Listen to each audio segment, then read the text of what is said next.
Peace. Welcome to Queen L LLC. This is Queen L. Thank you so much for joining me today. So this is a new series that I'm starting, and it's regarding predictive astrology.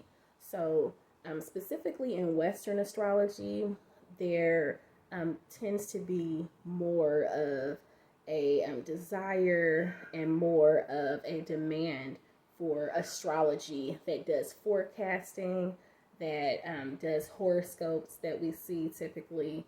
And one form of predictive astrology is profection years. So profection years, they are derived from the Hellenistic method of astrology, which dates back thousands of years.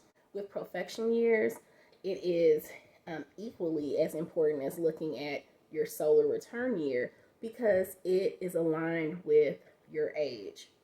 So I will show a profection wheel so that you can see what I'm talking about. To develop your own profection wheel, all you would need to do is have a circular chart. There are still 12 houses aligned to zodiac signs, just like when you're looking at your natal chart. You would start at your ascendant sign being at ground zero, essentially, as it is with the natal chart. So that would be around the 9 o'clock point on the chart.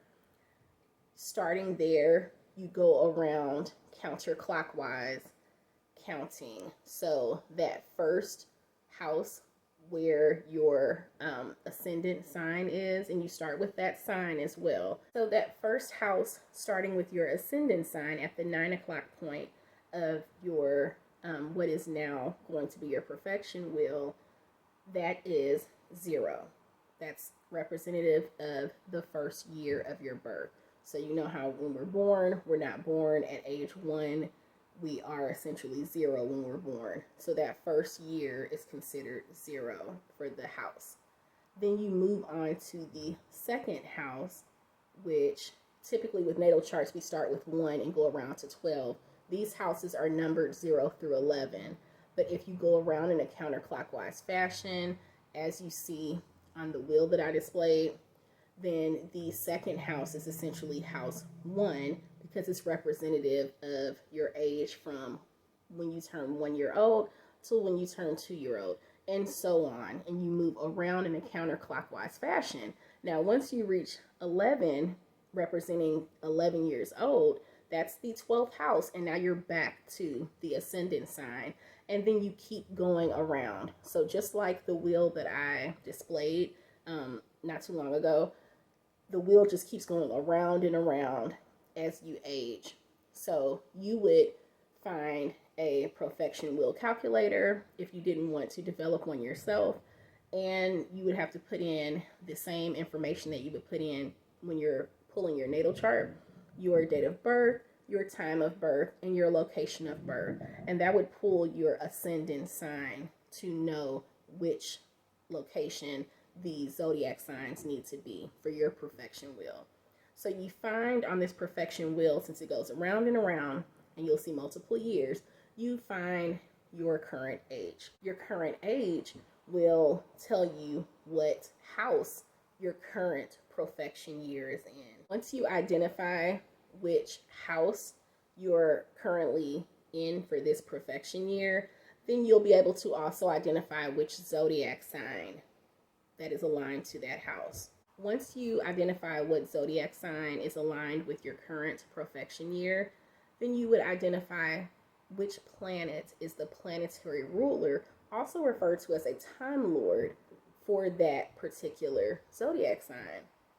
Now, once you identify which planetary ruler or time lord is aligned to that zodiac sign for your current profection year, then you can follow that particular planet's transits and aspects throughout this year for you. And that would be very relevant to you for this profection year.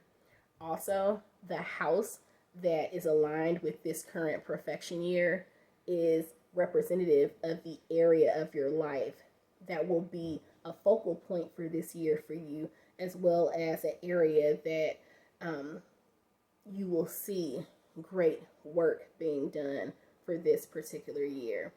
Now, the great thing about profection years is you can use them to reflect. You know, we're dealing with a Pluto retrograde right now, and as well as a Saturn retrograde. We have the Neptune retrograde June 30th. With all of these retrogrades taking place, it's truly a time to reflect. So since these planets that are in retrograde have longer orbits around the sun, this time of reflection covers a greater period in our lives. These profection years come in handy when we are experiencing these reflective periods of time with these retrogrades. And the way that you can use them to your benefit is to look back. You'll see, just like you see your current age on the profection wheel, you can look back at specific years of your life, pivotal moments, milestones of your life, and see what house is aligned to those years. See what planetary ruler is aligned to the zodiac sign of that house for those years. And that could shed some light and give you some insight into just how the stars were aligned, essentially, how you were experiencing that particular milestone in your life. Now, also, the great thing with profection years is it is known as a progression. So you're able to look ahead at upcoming years to see, well, what will my focus be for this time next year? What planetary transits and aspects can I look forward to, whether it's an eclipse, whether it's a trine aspect or a conjunct aspect, or even an opposition aspect. And so I'll link my aspects video above just to help explain what those mean. But it's just very insightful and very helpful as you go along your spiritual journey. Okay, so it's been a pleasure to speak with you again today, and to lend some insight into another aspect of astrology that is very helpful. So I will be in touch. Peace. Ashe.